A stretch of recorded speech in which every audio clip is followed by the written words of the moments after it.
Diqqət mərkəzində saxlayacağıq bu və digər məsələləri politoloq Rəşad Bayramovla. Rəşad müəllim, xoş gördük sizi. Xoş gördük.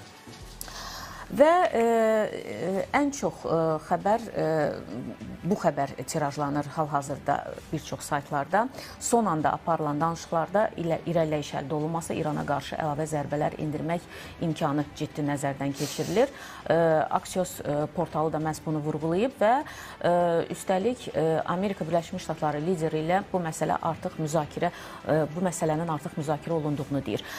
Tramp daha əvvəl də İranın mümkün razılaşmaya müsbət cavab verəcəyinə ümid etdiyini bildirmişdi. Əks halda hərbi əməliyyatlarının mümkünlüyünü istisna etməmişdi, amma olmadı. İndi necə düşünürsünüz? Yəni, həqiqətən də effekt verməsə danışıqlar prosesi belə bir addıma yenidən gedəcəkmi? Baxın, təqribən son 2 həftə ərzində ABŞ prezidenti özünün təhlükəsizlik sahəsində fiqurlarla 4 dəfə müşavirə keçdi və hər birində də konkret olaraq hərbi variantın masada olduğuna dair bəyanatlar verilib. Yəni, müzakirələr təbii ki, aparılır bu və ya digər şəkildə. Hansı addım atılarsa, nəticələri necə olar, bu təbiidir bu şəkildə müzakirələrin aparılması. Amma ortada bir məsələ var, o da ondan ibarətdir ki, bu günləri Amerika Birləşmiş Ştatları hərbi əməliyyatlara başlayacaqsa, onda bir sıra şeyləri mütləq şəkildə göz önünə almalıdır. Yəni, bunların birincisi ondan ibarətdir ki, ABŞ kifayət qədər yaxşı bilir ki, yeni hərbi əməliyyatlar qısa dövr ərzində nəticə əldə etmək mümkün olmayacaq. Yəni, 40 günlük müharibə də onu göstərdi ki, İran bu və digər şəkildə birbaşa Amerika Birləşmiş Ştatları ilə hərbi qarşı durmaya olmasa da, amma asimetrik müharibəyə hazırdır və bu və digər şəkildə hələ də özünü belə deyək, müqaviməti davam etdirmək imkanları var. Yəni, ABŞ bilsə ki, qısa müddət ərzində hərbi əməliyyatlar öz nəticəsini verəcək, o zaman təbii ki, bu hərbi əməliyyatlara dərhal başlayar, ümumiyyətlə danışıqları da bir kənara atır. İkinci problem nədir Amerika Birləşmiş Ştatlarının qarşısında? Bu, körfəz ölkələri və körfəzdəki maraqlarının təhlükə altına düşməsidir. Yəni, mən qeyd elədim, ABŞ-ın hər bir zərbəsinə İran körfəz ölkələrinə hədəf alan əməliyyatlar həyata keçirir. Və bu da nəticə etibarilə körfəz ölkələrində ABŞ-ın müttəfiqliyinin etibarsız olması, ABŞ-ın onların təhlükəsizliyini təmin etməkdə problemlər yaşaması kimi məsələləri ortaya çıxarır. Və müharibənin son günlərində bu məsələ əməlli başlı gündəmə də gəlmişdir. Hətta körfəz ölkələri özlərinin bir müdafiə blokunun yaradılması istiqamətində addımlar atmaq haqqında da artıq düşünməyə başlamışdılar. Bu nə deməkdir? Bu o deməkdir ki, sabahları proses davam eləyəcəksə, artıq körfəz ölkələrində ABŞ hərbi bazalarının çıxarılması məsələsi də gündəmə gələ bilər. Yəni, körfəz ölkələri bu və ya digər şəkildə Hörmüzün açılması fonunda öz, belə deyək, yanacaq ehtiyatlarını dünya bazarına çıxarmaq imkanları əldə etməsi fonunda və ABŞ-ın da bu təhlükəsizliyə zəmanət verməməsi fonunda təbii ki, bu və ya digər şəkildə ABŞ-la aralarında bir məsafə qoymaq istiqamətində addımlar atacaqlar. Müəyyən addımlar atmalıdırlar. Bu da Amerika Birləşmiş Ştatlarının marağında deyil. Üçüncüsü, mövcud onsuz da dünya bazarında neft qiymətlərinin qalxması ilə bağlı çox böyük problemlər meydana gəlib. Sabahları növbəti hərbi əməliyyatlar neftin daha yüksək qiymətə qalxması deməkdir. Bu, nəticə etibarilə dünya iqtisadiyyatına bu və ya digər şəkildə istehsal məhsullarının qiymətinin artmasına yatırıb çıxaracaq və bundan həm də Amerika Birləşmiş Ştatları zərər çəkəcək. Və xüsusən də seçki ilində auditoriyada bu və ya digər şəkildə ABŞ administrasiyasına qarşı mövqələrin belə deyək, zəifləməsi və yaxud da o dəstəyin itirilməsi təbii ki, ABŞ administrasiyasının marağında deyil. Bu baxımdan hərbi əməliyyatlar baş vermir. Amma bu günləri heç bir şey əldə etmədən prosesdən geri çəkilmə isə 2 qat zərbə vurur Amerika Birləşmiş Ştatlarının nüfuzuna. O yüzdən danışıqlar davam etməkdədir. Ona görə danışıqlar davam etməkdə və paralel olaraq da o hərbi variantın da masada qalması mütləq şəkildə gündəmdə qalmalıdır. Yəni, baxın, İran tərəfi nə deyir? İran deyir ki, saflaşdırılmış uran vermirəm. Hətta Müştəbə Xameneyi 2 gün bundan qabaq bundan bağlı rəsmi bir fərman imzalayıb ki, bu heç bir ölkəyə ötürülməyəcək. Və son olaraq İran hakimiyyəti hesab edir ki, Amerika Birləşmiş Ştatları ilə aparılan dolayı danışıqların hazırki mərhələsində yüksək saflaşdırılmış uran məsələsinin müzakirəsi nəticə verməyəcək. Bəs növbəti mərhələdə bu nəticə verə bilər. Amma növbəti mərhələdə razılıq əldə oluna bilərmi? Baxın, mütləq şəkildə nədəsə razılıq əldə olunmalıdır. Bu bir mənalıdır. Yəni, mən saflaşdırılmış uran vermirəm, nüvə proqramı ilə bağlı hər hansı bir güzəştə yetmirəm, balistik raket sistemimi saxlayıram, məhdudlaşdırmıram, proksi qüvvələrə də dəstəyimi davam etdirəcəyəm. Yəni, bütün bunları fonunda Amerika Birləşmiş Ştatlarının hə yaxşı, mən əl çəkirəm deyib geri çəkilməsi mümkün deyil. Yəni, belə razılaşma olmur. Yəni, mütləq şəkildə ya növbəti dəfə daha ağır hərbi əməliyyatlar həyata keçirilməlidir. Düzdür, uzun bir dövr üçün olmayacaq o. 1 günlük, 2 günlük, 3 günlük konkret hədəflərə yönəlik bir hərbi əməliyyatlar ola bilər ki, İran ağlın başına yatırıb yenidən masanın arxasında oturdub nəyəsə güzəştə məcbur etmək üçün. Ya da ki, mütləq şəkildə İran nəyəsə xoşluqla güzəştə yetməlidir. Bu günləri sadəcə İran tərəfi onu deyir ki, danışılan masasında oturub nəyəsə müzakirə etməyə başlamaq üçün İsrail liman istiqamətində və digər istiqamətdə bütün hərbi əməliyyatları dayandırmalıdır. Yəni, Hizbullah zərbə altına qoymamalıdır, yəni Hüsilərlə bağlı əməliyyatlar keçirməməlidir, yəni Suriya ərazisində bu və digər şəkildə aktivliyini dayandırmalıdır. Bütün bunların fonunda biz danışıqlara otura bilərik. Bu yüzdən də çərçivə sazişi imzalanmasını təklif edir. Baxın, çərçivə sazişi imzalana bilər, təbii ki, imzalana bilər. Burada Pakistanın da, belə deyək, vasitəçilik təşəbbüsləri, eləcə də biz Trumpın Çinə səfəri ərzində də müəyyən danışıqların İranla bağlı məsələlərdə danışıqlara şahidlik etdik.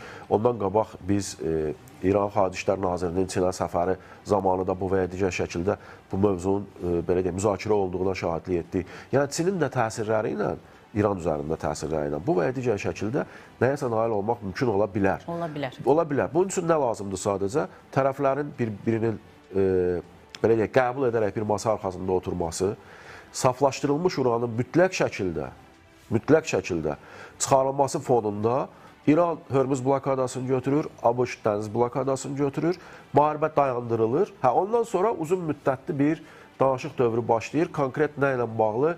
Nüvə proqramı ilə bağlı. 10 illik mi dondurulsun, 15 illik mi dondurulsun, 3% həcmində saflaşdırılmaya icazə verilsin, yoxsa 15 il ərzində heç bir saflaşdırılmaya icazə. Bu, uzun müddətli bir danışıqların, necə deyərlər, predmetidir. Çünki birinci nüvə sazişi də ABŞ-la İran arasında danışıqlar illərlə çəkdi. Amma bu gün müharibənin doğrudan da yeni hərbi əməliyyatlara keçməməsi üçün, yeni eskalasiyanın baş verməməsi üçün mütləq şəkildə tərəflərin nədəsə güzəştə etməsi şərtdir. Bu baş verməyəcəksə, təbii ki, mütləq şəkildə növbəti hərbi əməliyyatlar da olacaq. Çünki, yəni deyirəm, ABŞ-ın heç nə əldə etmədən orada geri çəkilməsi daxili auditoriyada, onda bu müharibəyə niyə başladın, bu qədər itkilər niyə verildi? Kimi suallar ortaya çıxaracaq ki, bu da təbii ki, Trump administrasiyasının marağında deyil. Bəqainin bir açıqlaması da diqqət çəkdi ki, Amerika Birləşmiş Ştatlarının tələbləri maksimalist xarakter daşıyır. Lakin İranın nüvə məsələsi ilə bağlı mövqeyi dəyişməz qalır. Siz də bir qədər öncə qeyd elədiniz. Sözçü qeyd edib ki, İran nüvə silahlarının yayılmaması müqaviləsinin üzvüdür və dinc məqsədlərlə nüvə enerjisindən istifadə hüququna malikdir. Malikdirmi həqiqətən? Bugünkü şərtlər daxilində bəli, malikdir. Doğrudan da üzvdür nüvənin yayılmaması ilə bağlı və o faktiki olaraq bu hüququ əldə eləyib. Yəni, dinc məqsədlər üçün saflaşdırma hüququnu. Amma problem bilirsiniz nədir? Amerika Birləşmiş Ştatları deyir ki, sən həqiqətən də nüvə silahı hazırlamaq istəmirdinsə, sən həqiqətən də davamlı şəkildə ali dini lider Xomeneyinin nüvə silahı haramdır bəyanatı ilə çıxış edirdinsə, onda bu nüvəni 60%-ə qədər niyə saflaşdırırdın? Yəni, dinc məqsədlər üçün idisə 3,5-4% kifayət edirdi. Sən bunu 60%-ə qədər saflaşdırırsansa, sən faktiki olaraq silah hazırlamaq üçün edirsən bunu. O baxımdan təbii ki, indi yox, mən dinc məqsədlər üçün istifadə hüququm var, mən qanunla bu hüquq əldə etmişəm kimi bəyanatlar təbii ki, Amerika Birləşmiş Ştatları tərəfindən ciddi qəbul olunmur. Yəni deyirəm, İranın əlində bu günləri həmin o 60%-ə qədər saflaşdırılmış uran özdə az da deyil. Yəni 400-400 kiloqramdan artıq bir kütlədən söhbət gedir. Bu olmasaydı, bu və ya digər şəkildə ciddi qəbul oluna bilərdi İranın bu bəyanatları. Amma sən faktiki olaraq özün də hərəkətləri ilə və uranı bu həddə qədər saflaşdırmağınla faktiki olaraq sən etiraf edirsən ki, dolayısıyla ki, sən nüvə silahı hazırlamaq istəyirsən və buna qadirsən. O baxımdan təbii ki, indiki bəyanatlar ciddi deyil və ABŞ tərəfindən də ona görə etimadsızlıq olaraq qarşılanır və konkret olaraq bu proqramın dayandırılması və saflaşdırılmış uranın təhvil verilməsindən söhbət gedir. Bu baş verəcəksə, baxın, lap 3-cü ölkəyə bu ötürülsün. Demir ki, bu tamamilə İranın əlindən alınsın. ABŞ deyir ki, verilsin hər hansı bir ölkə, parçalansın bu 3% həcminə, 2,5% həcminə, yenə qaytarılsın İrana. Yəni dinc məqsədlərdən söhbət gedirsə, niyə saxlayırsan sən bunu əlində? Və niyə razılaşmırsan? Məsələ orasındadır. Ona görə də hər iki tərəfin bir-birinə etimadsızlığı var. Yəni deyirəm, ABŞ-ın etimadsızlığı ortadadır. Çünki İran əlində 60%-ə qədər saflaşdırılmış uran var. İranın etimadsızlığı ortadadır. Çünki 2 dəfə danışıqlar masasına oturub və danışıqlar masasının ortasında ABŞ tərəfindən İrana hərbi əməliyyatlar həyata keçirilib. Yəni bütün bu etimadsızlıq fonunda nəyisə indi əldə olunması, razılaşma olduqca çətindir. Amma yenə deyirəm, hələ ki imkanlar var və tükənməyib və tərəflər də maksimum şəkildə o məntiqlə çıxış etməlidirlər ki, növbəti əməliyyatlar daha böyük arealda uzun müddətli bir belə deyək, müharibəyə çevrilə bilər və bundan təkcə körfəz ölkələri yox, təkcə region ölkələri yox, ümumiyyətlə dünya iqtisadiyyatı da bu və digər şəkildə zərər görəcək. Ona görə də hər iki tərəfin bu istiqamətdə normal məntiqlə düşünüb bu və digər şəkildə bir-birinə güzəşt mövqeyi ortaya qoymaları şərtdir. Aha. Və Bəqai bir məqamda qeyd edib ki, hazırda bir çox ölkə müharibənin dayandırılmasına yardım göstərməyə çalışır və biz bilirik ki, danışıqlar başlayanda elə Türkiyənin adı hallanırdı, Pakistanla yanaşı, eyni zamanda Çinin də müəyyən mənada adı hallanırdı. Qeyd edir ki, lakin rəsmi vasitəçi statusu hələ də Pakistana məxsusdur. Niyə digər vasitəçilərlə dil tapmaq olmur, yalnız Pakistan? Prinsip etibarilə Pakistan hər iki tərəfin maraqlarına cavab verən oyuncudur. Bir tərəfdən müsəlman ölkəsidir və bu və digər şəkildə İranla müəyyən bağlılıqlar ortadadır. İkinci bir tərəfdən İslam dünyasının yeganə nüvə dövlətidir. O baxımdan da bu və digər şəkildə etimad belə deyək, formalaşdıra bilir ortada. Amerika Birləşmiş Ştatları da kifayət qədər yaxşı münasibətlərə malik belə deyək, ölkədir. Və bir çox hallarda Pakistanın bəyanatları faktiki olaraq, yəni biz eşidirik də, Pakistan xahiş elədi Trumpa ki, atəşkəs elan olunsun, Trump bunu qəbul elədi. Nə bilim, hərbi əməliyyatlar başlanmasın, Trump bunu qəbul elədi. Yəni bunlar təbii ki, boş şeylərdir. Bu ABŞ tərəfindən Pakistana ötürülür ki, o bu təşəbbüslə çıxış eləsin və bunları da qəbul eləsin. Yəni ABŞ-ın marağında olsa ki, atəşkəs olmasın, Pakistan olmur kimi olsun, onların bəyanatları böyük ölçüdə bir rol oynamayacaq. İkinci bir tərəfdən də biz düz deyirsiniz. Ortada hətta Rusiya belə vasitəçilik təşəbbüsü ilə çıxış etmək istədi. Bu günlər körfəz ölkələri təbii ki, müharibənin dayandırılmasını istəyir və bu və digər şəkildə bu təşəbbüslə çıxış eləyirlər. Amma bunların hamısı bu və digər şəkildə İsraillə də münasibətləri olan ölkələrdir. Bunların hamısı bu və digər şəkildə İbrahim sazişi üzvü olan ölkələrdir, körfəz ölkələrinin böyük bir qismi. Türkiyə NATO üzvü olan ölkədir və bu baxımdan nə qədər olmasa da neytral o status məsələsi İran tərəfindən qəbul olunmur. Ona görə də bu günləri Pakistanın üzərində dayanmaq hər iki tərəfin prinsipcə maraqlarına cavab verir və ən önəmlisi də doğrudan da bu işdə Pakistan xüsusilə də 2 gün öncə ya dünən İrana səfər eləyən Pakistan Baş Qərargah rəisi Asim Münir bu məsələdə olduqca aktiv fəaliyyət ortaya qoya bildi. Çünki o ABŞ strukturlarında hərbi kontingentlə də kifayət qədər normal münasibətləri olan və qəbul olunan insandır.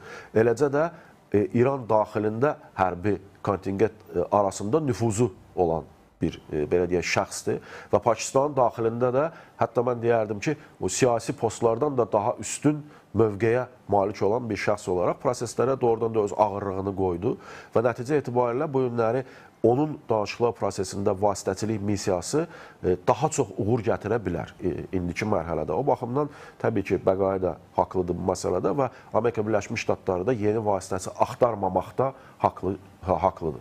Aha, bu danışıqlar prosesi ilə yanaşı, yəni vasitəçi ilə yanaşı danışıqlar müəyyən mənada danışıqlar prosesinə müəyyən belə deyək də razılığa gəlməyə çalışsalar da eyni zamanda digər bir cəbhədə də təmasları davam etdirirlər İran rəsmiləri.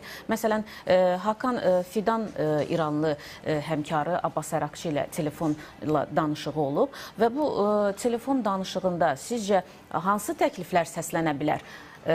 Eyni zamanda da Guterres Pakistanın vasitəçiliyi ilə Amerika Birləşmiş Ştatları ilə aparılan danışıqların gedişatı barədə məlumat verib Abbas Ərakçı. Yəni, təmaslar davam edir. Bunlar necə? Nəticə verirmi? Nə tərsə rəng qatırmı? Mütləq şəkildə. Yəni, baxın, biz bir neçə gün qabaq Trumpın Erdoğan haqqında dediyi sözlərə hamımız şahidlik etdik və bu prosesdə nə qədər aktiv rol oynadığını da faktiki olaraq Trump bəyan elədi, ümumiyyətlə yaxın şərqdə gedən proseslərdə. Hakan Fidanın davamlı şəkildə İran rəsmiləri ilə bu və ya digər şəkildə görüşləri, təmasları, telefon danışıqları baş tutur.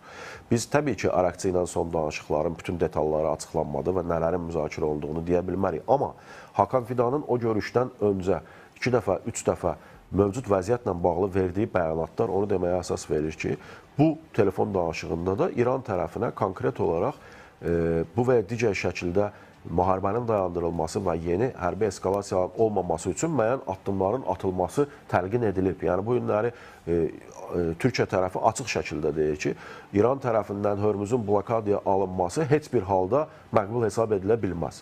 Və yaxud da İran tərəfindən Amerika Birləşmiş Ştatları və İsrailin zərbələrinə qarşı Körfəz ölkələrinə hədəfə alan əməliyyatların həyata keçirilməsi heç bir halda qəbul oluna bilməz. Və bununla bağlı 2 dəfə elə Türkiyə özü xəbərdarlıq eləyibdir İran tərəfinə və dolayısıyla indi də yeni hərbi əməliyyat məsələsi ortadadırsa və Amerika Birləşmiş Ştatları tərəfindən bu cür əməliyyatlar keçiriləcəksə, İran yenə nə edəcək? Yenə başlayacaq Körfəz ölkələri və belə deyək, hərbi bazalar oldu, olmadı, fərqi yoxdur. ABŞ-la bu və ya digər şəkildə əlaqəli olan ölkələri zərbə altına almağa və təbii ki, Türkiyədə indidən bu cür xəbərdarlıqları etmək məcburiyyətindədir ki, növbəti dəfə Türkiyə ərazisinə raket atılmasın, növbəti dəfə Türkiyə ərazisinə dron uçuşu həyata keçirilməsin və bütün bunlarla bağlı Türkiyə tərəfinin xəbərdarlıq etmək belə deyək, məcburiyyəti var və bunlar da edilir. İkinci bir tərəfdən də Türkiyə tərəfi həm də bu danışıqlarda güc strukturlarının da bu və ya digər şəkildə nizamlanması, tənzimlənməsi, nəzarət altına alınması ilə bağlı Hakan Fidan dəfələrlə bu istiqamətdə bəyanatlarla çıxış eləyib. Yəni, özbaşına bir struktur faktiki olaraq Sepah nə istəyir eləyir, hara gəldi zərbələr endirir və biz Azərbaycandan Naxçıvana zərbələr fonunda Pezeşkiyanın bəyanatını dəyişdik ki, onlar müstəqil hərəkət eləyirlər. Yəni, faktiki olaraq bu cür müstəqil hərəkət nəticə etibarilə sabahları İran özünün əleyhinə daha böyük bir cəbhənin formalaşması deməkdir. Bu ölkələr bu və ya digər şəkildə indi cavab zərbəsi endirmirlərsə də belə, sabahları bu məcburiyyətləri formalaşa bilər və nəticə etibarilə bunlar da müharibəyə qoşula bilərlər. O baxımdan təbii ki, bu istiqamətdə mütləq şəkildə İrana bu xəbərdarlıqlar edilməlidir. Yəni, 2 gün qabaq biz artıq nəyə şahidlik etdik? Sepah özünün bir qrup zabit və şəxsi heyətini Hizbullaha Livan istiqamətinə göndərib. Yəni, faktiki olaraq Hizbullahın yenidən möhkəmləndirilməsi, yeni hərbi belə deyək, əməliyyatlar fonunda Hizbullahın daha aktiv proseslərdə iştirakı və s. və ilaxı. Bütün bunlar təbii ki, müharibənin daha geniş areala yayılmasına gətirib çıxara bilər. Ona görə də xüsusən də Türkiyə kimi region ölkəsinin, güclü ölkənin heç bir şəkildə marağında deyil yeni hərbi eskalasiya. Ona görə də bu təmasları davamlı olaraq davam etdirir. Bu təmasları hələ də müşahidə edəcəyik. Aydındır. Təşəkkürümü bildirirəm, minnətdaram və bir daha xatırladım ki, studiyamızın qonağı politoloq Rəşad Bayramov.